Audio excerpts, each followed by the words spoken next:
All right, everybody, we're going to pick it up here. We have Miss Kimberly Birchie from the Northwest Arkansas Community College, and she's going to be discussing how to hack my ride. Please put your hands together and a warm welcome. I'm Kim Birchie. I am faculty at Northwest Arkansas Community College. I teach primarily security-related topics as well as network admin and A+ digital forensics, things of that nature. A little bit about me. I have a bachelor's and master's degrees from the University of Arkansas as well as a master's in cybersecurity from Utica College in New York. My master's research work was actually on vulnerabilities in passenger vehicles. I'm currently a doctoral student as well, working on my Doctor of Science in Computer Science with a focus area in information assurance. My dissertation being focused on vulnerabilities in commercial heavy trucks. So essentially I'm hacking semis now. I've moved on from passenger cars. Prior to teaching, I actually have 11 years experience in law enforcement. That's how I got into forensics in the first place.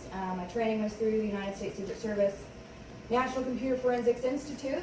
I worked with their Electronic Crimes Task Force. Did a little bit of stuff in cyber intelligence. I ended my law enforcement career working with the FBI's Joint Terrorism Task Force from Little Rock office out of the Fayetteville RA. So my background kind of varies a little bit from counterterrorism to cyber intelligence to digital forensics. Right now, we are working at NWAC to get designated as a Center of Academic Excellence with the NSA and DHS for our cybersecurity education efforts. We're also working on pathways programs to start developing K-12 into college and into business so that we can build for and address the workforce need in cybersecurity education. I also work with our CANSEC to do a CTF every year, so we're going to start doing a yearly security conference in Northwest Arkansas. And I also work with a nonprofit called Whale Tech to build and promote diversity in technology. So building up women's skills and giving them mentorship and support that they need to be successful in technology careers. So that's a little bit about me. Now for the good part, right? Hacking of cars. This is just the last few months, stuff that we've seen in the news. This has been kind of a big topic. Volkswagen, there are millions of cars vulnerable to being unlocked. There were criminals in Houston stealing Jeeps and Dodge pickups, unlocking them using computers to start the engine and then stealing them. The Guardian, this is a UK issue as well. Car hacking is the future, so they say. The FBI actually did come out earlier in this year and acknowledge that this is a threat that we need to address. And there have been pushes in Congress to pass laws to address this and to take the research a little bit farther. There's a whole lot more than just this, but it wouldn't all fit up there, and I think this gives you a pretty good idea of how this is becoming more and more important. So why do we care about security in cars? Cars are becoming increasingly complex. It is no longer just the way to get from point A to point B. We want to be connected. We want it to give us navigation. We want to be able to access our apps, to access Pandora or iTunes or whatever, all in our car, because we spend a lot of time in our cars now, right? We commute just about everywhere. So just like everything else in our house, we want our cars to help us do things, make our lives better. When we start adding this complexity to the systems in our cars, we start opening up possible avenues for attackers to take advantage of that. So why we should care, one is for espionage. Right? You have infotainment systems in your cars with Bluetooth capability, with cell phone capability. Someone could use this to eavesdrop on your conversations. This may not be important for individuals, but if you are talking high-profile targets, government officials, CEOs of companies, you might talk about private things in your car that could be compromising. that some enemy might like to get a hold of, right? Damages to property.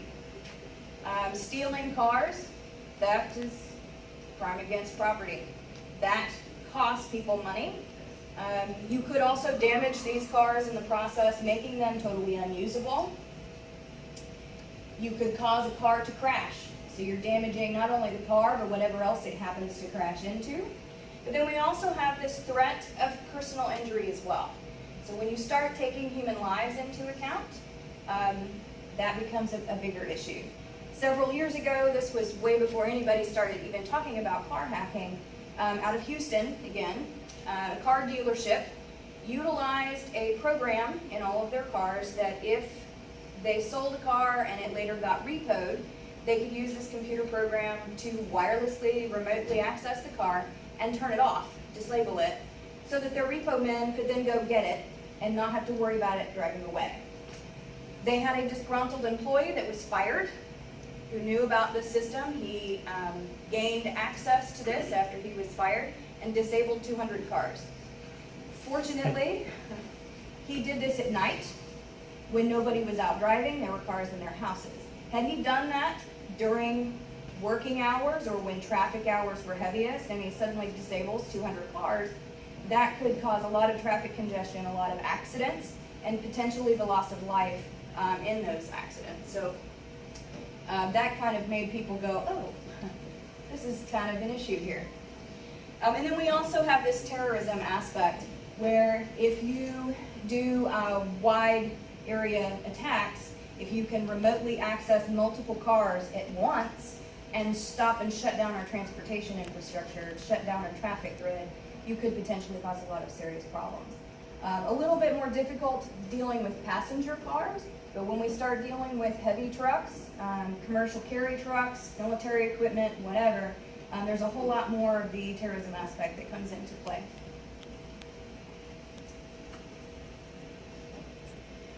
So some of the ways that we can attack a car. Some cars have built-in cellular features. Think of this as OnStar, right? So you've got some kind of telematic device in your car that allows you to make phone calls to and from the car. Some of our old hacking skills that the previous speaker mentioned with the phreaking have come back into play with this. You can word dial cars, use that tone, just like the 2600 people did with the whistle, and switch that phone from voice to data mode and be able to transmit packets between the cars. Bluetooth, it's very close distance. This is not ideal for long-range attacks, but you can use vulnerabilities within the Bluetooth protocol itself to gain access to the car. The TPMS is the tire pressure monitoring system. This is required in all cars on U.S. roadways now. They use radio frequency to broadcast a signal from the tire to the engine control units to let you know if your tire goes flat or if there's some kind of other issue with your tire. Those are just radio frequencies, and they communicate with the main system of the car. So if you can get in there and alter those, you could potentially cause a disruption with the main system so that you could start injecting packets from another platform. The key fobs are really kind of the bigger one. This is more of a threat than a lot of these other pieces because it's so easy to come in and spoof a key fob. They're just radio waves. The encryption that they use is not hard to crack at all. You can buy a device on the internet for about $30. You can crack any GM car out there, any of them. Not hard to do at all. And that's how these thieves are gaining access to these cars and stealing them and taking stuff out of them. The infotainment module, you have your big thing in the middle of the dash with the screen, with a pretty display that gives you all your navigation features, gives you your radio, XM. Some of them play movies, right? They all take discs. That would be an avenue that you could get into. They also have USB ports. That's a scary thought. Malware affects your car just like it could affect any device that you have. The OBD, or the onboard diagnostic port, is this guy. It's usually underneath the dash, underneath your steering wheel. This is the port that technicians would use to attach their computer system to your car to diagnose any issues mechanically with the vehicle itself. This is how they give updates to your car when it needs software updates. There is also a version of this that is wireless, that when you pull into a dealership, it will connect with your car and get that data wirelessly so the tech doesn't have to go digging around underneath your steering wheel. And then the network of the car itself, typically the standard is going to be CAN, or controller area network. And this is on a bus, just like you would think of a physical network in a house. It's all wired in. Some components can be wireless, but for the most part, CAN is going to be the actual wired network in your car.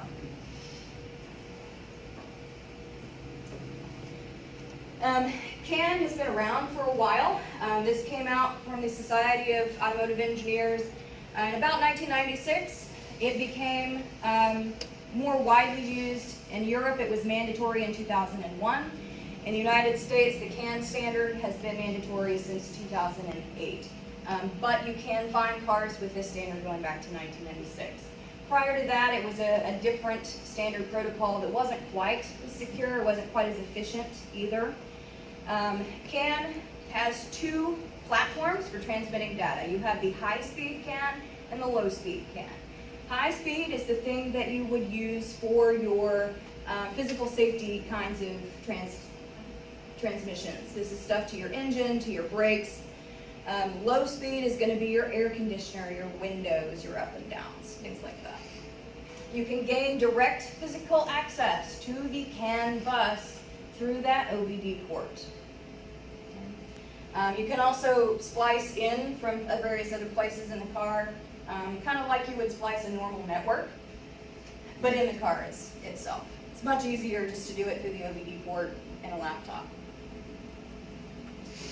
So the things that are on the CAN network, pretty much everything in your car. This is your seats. Seats that go back and forth, the power seats, they're usually on a different type of protocol, but they are also wired to speak to this high-speed CAN network. You've got power steering, all of your braking, your transmission, your engine. When you push the gas, it tells the computer how to calculate how much gas to give it into the manifold itself. And that's what makes your car go. This is also what makes cars so efficient. Our gas mileage is much, much better now than what it used to be, even just 5 years ago. And that's because we're using computers to regulate all of these things. All of your infotainment features, all the lights in your car, all of the monitors on your dash, everything runs through this CAN network. Depending on the manufacturer, they may have them segmented better than others. Some of them, I won't mention manufacturers' names, they don't segregate anything. Everything's on the same network. Everything can read everybody else's traffic. That's a bad thing. If you know anything about network security in general, that is a very, very bad thing. These are all typically broadcast transmissions, so every computing unit in the car gets every message. Also another bad thing. Each individual component in this car is called an ECU, an electronic control unit.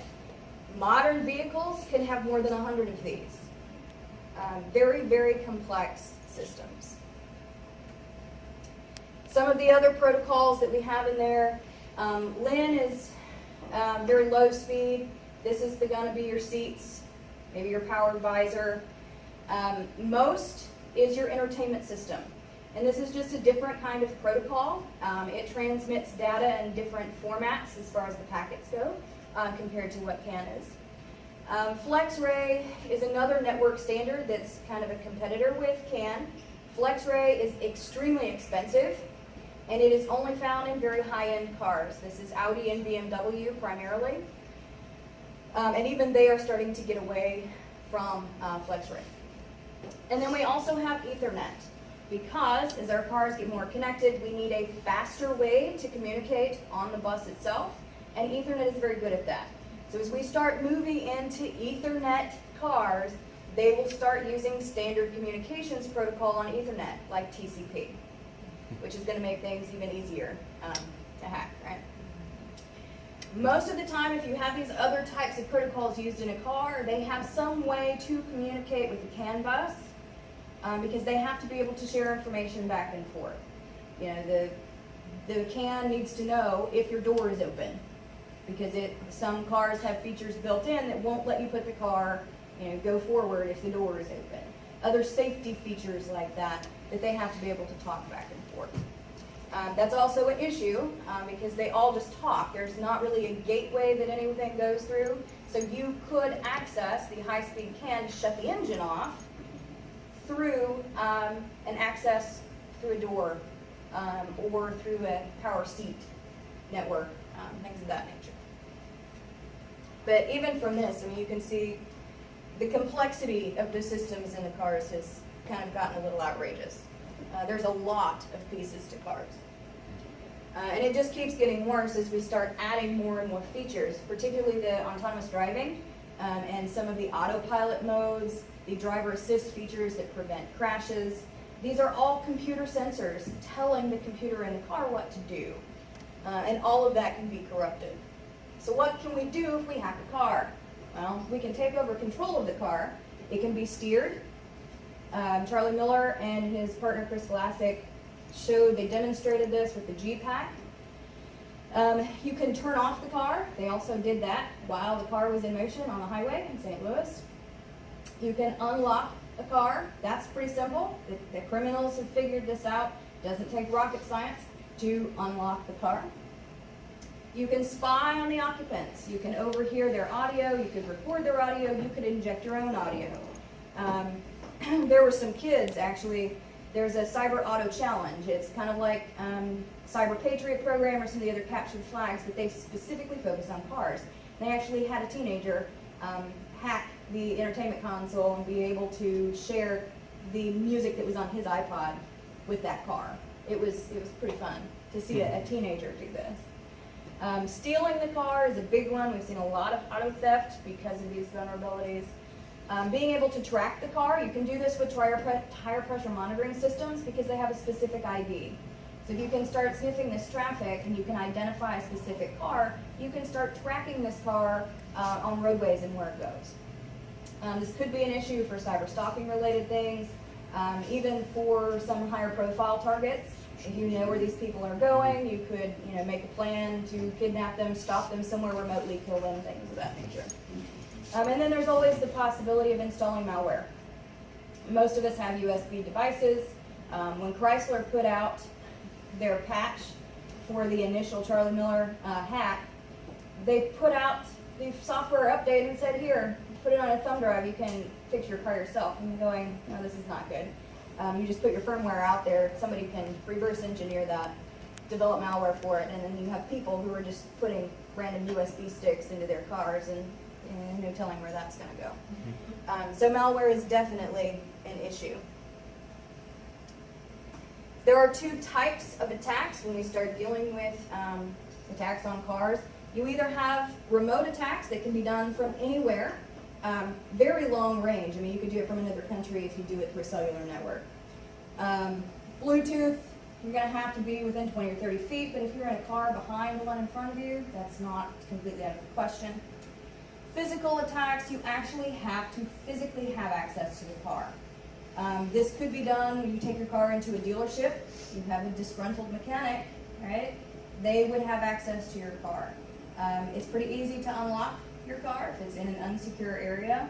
Somebody could copy your radio frequency on your fob, unlock your car, get in there and get access to your WD port, and physically attack your car.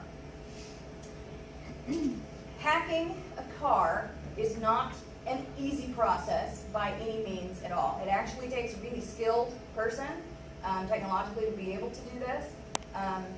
Vehicles, Jeep happens to be the one that's picked on a lot because there's been a lot of work done with Jeep.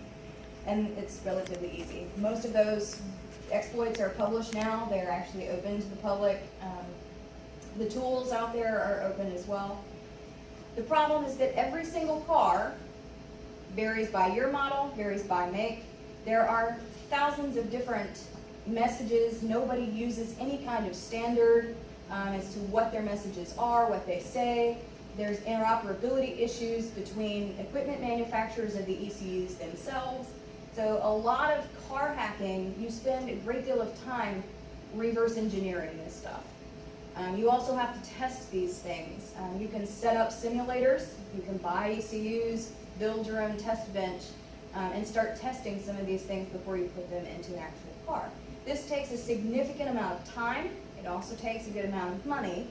So right now, that's a big deterrent for actually going out and hacking cars. It's not easy, it's not cheap. As the technology gets better and the prices start going down, we're going to start reducing the barriers to getting in here and hacking this. So now is the time where we really need to start focusing on our security efforts with these cars. Physical attacks, this is kind of be what the setup would be. You've got a connector that goes to your OBD port. You usually have some kind of chip or card in there to be able to transmit and go back and forth. It's just it's converting the code coming from the computer into a CAN packet that goes into the CAN system itself. And then you just need a laptop. Linux platforms, Ubuntu, Debian, they actually natively support CAN. You can download the libraries from GitHub and just send packets that way across command line. ECOM is a tool that Charlie Miller and Chris Vlasic created for capturing packets on a CAN bus. There are several other tools that are out there for FlexRay, for CAN. Most of these are developer type tools, but they will let you capture packets and be able to look at the patterns going across so you can reverse engineer and identify what patterns do what. Some of these have already been done. The ones for Jeep are out there. It's public. You don't have to do any research because they're going to give you all of the messages that you can send on the network to spoof and create your own messages for speedometers or sending entertainment things to the entertainment center. Now, that would be pretty easy to notice. Anyway, you're probably going to have a driver who's aware of what's going on, at least in testing purposes. But as a regular, ordinary driver, I'm probably going to notice a cable sticking out somewhere. This is not something that's a huge threat to me. Remote attacks are the problem. There are platforms out now where you can control a car from your cell phone. There are commercially available products where you can unlock your car from your cell phone, you can start your car from your cell phone, you can do whatever from your cell phone. Those provide yet another avenue of being able to take over a device. This particular one doesn't have steering, but you could control the brake or the gas. Steering is a little bit different. If you're going to do steering in a car, you're going to have something that has the driver assist features enabled. And even then, it's a little bit difficult. You have to be going at a slow speed. And these are because of safety standards that the manufacturers have put in themselves. Most of the parking assist features will only work if you're like parking, going below 5 miles an hour in reverse, things of that nature. The driver assist that keeps you from crossing lanes will only tweak the steering wheel just a tiny bit. So it's not like you can just go in and jerk it. Until we figure out how to crack those things, those types of hacks are kind of limited in their nature.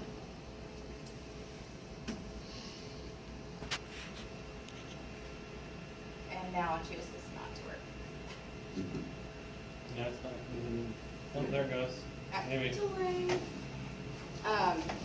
This documents the first Jeep hack that Charlie Miller and Chris Vlasic did. This was featured in Wired. They had the Wired reporter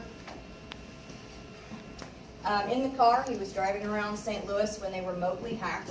Unfortunately, you can't hear it, which may be a good thing because they kind of joke around a little bit. But, since this has come out, Chrysler patched this problem. It's not fun to have your 2-ton SUV's brakes hacked just as you're parking in front of a ditch. Okay, hold on tight. Hold on. That's what I've learned from Charlie Miller and Chris Vlasic. A pair of hackers who have spent the last year developing a piece of software that can wirelessly sabotage this 2014 Jeep Cherokee. It hasn't been altered in any way. There are no devices attached to it.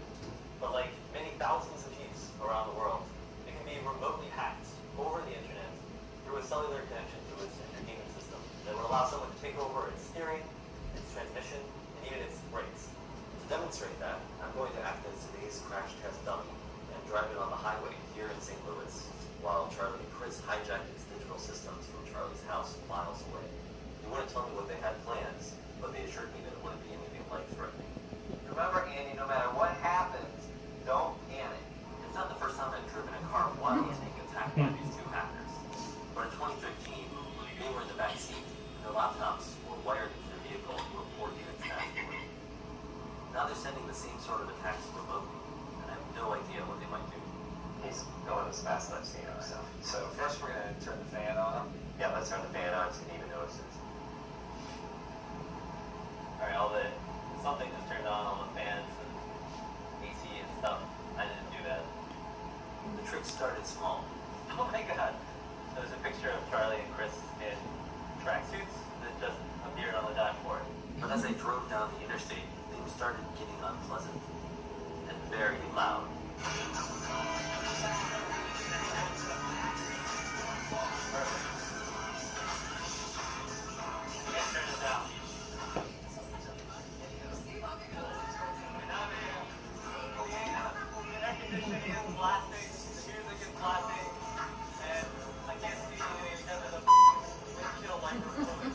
Okay, do it. Do it. Kill the engine. So we're killing the engine right now.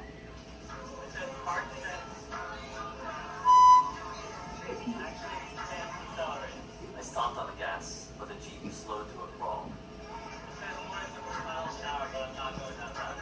I turned on my hazard lights, but I was still stuck in the right lane with no shoulder to escape onto.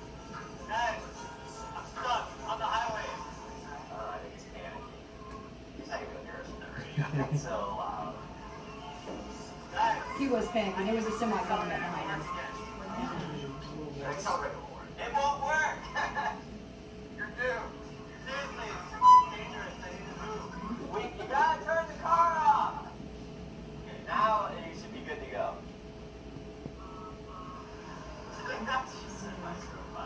Alright, I'm gonna pull over because I have PTSD. Charlie and Chris but they say that hundreds of thousands of late model Chrysler vehicles may be vulnerable to a feature called Uconnect, an internet-connected computer in the dashboard known as its head unit. These cars, head units, expose a particular service that probably they didn't want to. It lets you do things like query it for information like the GPS or all sorts of other things, but it also lets you just run commands. So you have to first break into the car remotely over the cell network and then move laterally if you want to do things like send CAN messages, and those are the messages that we can use to control things like steering, windshield wipers, or braking. They plan to release a portion of their exploit code at the annual Black Hat Hacker Conference next month. They've also alerted Chrysler, which is issuing a security patch. But they say a lot more needs to be done to protect the new generation of cars that are increasingly connected to the internet and potentially hackable. You guys basically brought this car to a standstill while it was driving on the highway, which I may never forgive you for. And that was just like an experiment. What do you think is the worst case scenario? We wanted to point out, to show that this attack has serious consequences for this vehicle, and so we did, attack you. But we did it in as safe ways we could, so we didn't want you to get hurt. Obviously, that's why we're working, is to make sure that we figure out vulnerabilities, weaknesses, get them fixed. We're only two guys with one car, right? So, we can't look at every car. We want to release this information because more people like us need to be focused on this problem. After their stunt on the highway, Chris and Charlie still wanted to show me a couple of other tricks. Below a certain speed, they can control the Jeep steering as long as it's in reverse, pop its locks, mess with the speedometer, and, of course, disable the brakes. Okay, hold on tight. Hold on. Oh, good luck getting out of that. We're going to be doing some pushing. That's how you drive in the Midwest. New Yorkers know how to do that. Since this has come out, they actually presented it at Black Hat this year with their final Jeep hack. After Chrysler put out its patch, they did it again with more access this time and more things that they could do. So it's not infallible. Even though Chrysler has patched it, it is still very vulnerable. We've got a lot of work to do to be able to fix those things.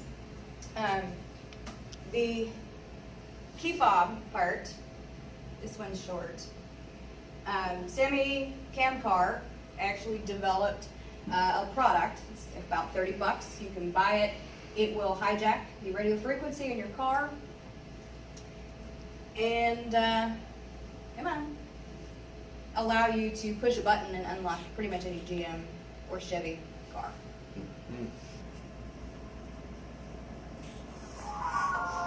He was actually featured on another Hi, I'm Sadie, news and program this as is well. OnStar. OnStar is a device that can locate, unlock, and remote start any vehicle with OnStar Remote Link after intercepting communications between a mobile phone with OnStar and the OnStar servers. First, let's see it in action, and then we'll go into detail on how it works and how you can protect yourself as a consumer. After a user opens the OnStar Remote Link app on their mobile phone near my OnStar device, OnStar intercepts the communication, sends specially crafted packets to the mobile device to acquire additional credentials, and then notifies me, the attacker, about the new vehicle that I indefinitely have access to, including its location, make, and model. Here you can see me unlocking a vehicle after OnStar captures this information, and then using the remote start functionality. This is a sneak peek, but I'll be providing the full details of this attack and other car-related attacks and tools in the coming weeks at the annual security conference DEF CON, as well as on my YouTube channel and website. If you're a user of OnStar remotely, I have good news. Fortunately, the issue lies in the mobile software and is not a problem with the vehicles themselves. GM and OnStar have so far been receptive to me and are already working quickly on a resolution to protect consumers. Additionally, in the interim, to prevent this type of attack, I suggest not opening the Remote Link app up until an update has been provided from OnStar. If you enjoyed this video or would like to learn more, please hit like and subscribe. If you'd like to get more Alright, so GM did come out and put out a patch, but again, there's still further testing, further people trying to crack these things. Nothing is infallible, and he can still get into GM cars, so still a lot of work to do. The tools that are available out there to just start playing around with this stuff, looking at CAN packets, sending CAN packets. Wireshark actually does have built-in capability for CAN packets. It will decipher them for you. Python, there's a lot of stuff in Python. PyOBD is one of them. Linux supports CAN drivers. Kayak is a GUI interface that is actually really nice interface. It's fairly easy to use once you decipher what the CAN packets actually mean. Carrying Caribou is another one that's similar to Kayak. It's a GUI interface. Octane is a sniffer. There's a product called Vehicle Spy, and then EcomCat that Vlasic and Miller put out. Several of these are open source. They don't cost you anything. You can set up simulators. You can do that virtually in Linux and actually start sending packets to simulated ECUs. Build your own bench and start practicing with these things. It's challenging, and it can be a whole lot of fun. As we develop cars further, right now we don't see a whole lot of standard with this on the road, but drive-by-wire. So your steering wheel, you don't have a steering column, you turn it, but it's computerized. All that is just a signal telling the wheels which direction to turn it. This will come into play much, much more as we get into autonomous cars and more autopilot features. You also have brake-by-wire, so no more cutting of the brake cables because it's all done through computer code. You're not pushing a brake and making the brakes work anymore. Europe is a little bit farther ahead with this than we are, but connected cars. We've got vehicle-to-vehicle communications. Some of these, so cars can talk to each other to prevent crashes. Some of it is vehicle-to-infrastructure communication. So infrastructure, they've proposed this in California. You'd have roadside sensors that could test your emissions, make sure you're being compliant with California emissions laws. Other roadside infrastructure like stoplights, traffic cams, toll roads, things, all of these pieces are going to start talking to each other in the not too distant future. And before this happens, we need to make sure that this communication is secure. Right now, there are only theories out there about enforcing PKI in this environment and how that's going to work, and whether or not these systems can even handle the type of encryption that would be needed to make them secure, how you're going to authenticate it. It's very complicated. And stuff that we still need to work out. And then the implication for heavy trucks. There are far fewer models of semis out there on the market, far fewer models of heavy equipment in general. Heavy equipment like Caterpillar, like some of the military vehicles, they use the same communication standard across the board. So it's not just semis, it's every heavy truck out there that's using the same protocol for communication. These things, there are far more of them on the road. We have billions of miles every year for the trucking industry. If you can take over a whole fleet, which potentially could be easy to do because most transportation companies logistically track all their trucks. They are connected to some kind of network. Then the controller, the logistics company, can see where their trucks are at all times. They can see how fast it's going. They can remote into the cab and actually see the driver through video. This connection and connecting all of these trucks means that potentially a hacker could also control every one of those trucks. And when you stop an entire trucking fleet and keep them from moving, that will very quickly crash our economy and cause widespread chaos and panic. So the implications on the logistics system through heavy truck hacking is something that's become more of a focus now as well. There's not very many researchers working on it besides me. The University of Michigan and the University of Tulsa are kind of the people. University of Tulsa actually just presented at DEF CON this year. They have a tool for hacking trucks. It's fabulous. It's called the Truck Duck. They have done the most extensive work with heavy trucks at this point. They've done a lot of stuff with cars as well. University of Michigan has started their research with heavy trucks. UC San Diego and University of Washington have done a lot of stuff with passenger cars. Now, passenger cars are kind of the buzz. DEF CON and Black Hat both, there are tons of people talking about hacking cars. It's the cool thing to do now as a hacker. Car Hacking Village is at DEF CON. They have a whole setup where you can go and show off your skills. They have a little challenge that you can do. They have some simulators where you can actually send CAN packets to cars and see how it works. They do a lot of in-depth one-on-one talks about car hacking in general. It was fascinating. I was drooling a little, perhaps, at the Car Hacking Village. Cyber Auto Challenge is put on by the Society of Automotive Engineers as well as Battelle. They do this every year, and they bring together people who are interested in hacking these platforms. They offer an incentive for students. I can't remember how much the reward is, but they've had a lot of success identifying vulnerabilities just through this hacking challenge, because that's what it's going to take. We really need to start penetration testing these things to be able to identify the problems. And they need to start introducing security earlier in their system development lifecycle. We start introducing security from the beginning of the development phase in R&D, we can eliminate a lot of these problems. And then the Bible. This is one of the best books ever. It's Car Hacker's Handbook. This actually tells you how to set up a virtual CAN network. It gives you the instructions on creating a test bench. They've got the tools in here, how to install them. It's got the packet messages. It's a pretty good book. And this guy is normally at the Car Hacking Village at DEF CON. He is kind of the expert right now, besides Chris and Charlie, on hacking cars. It's so impressive that it's a printed book. Oh yeah, it's fabulous. They do have it in digital form too. I mean, you can get the PDF for free. I actually bought this. It was like $30 on Amazon. But yeah, you can get the PDF version for free. Yeah.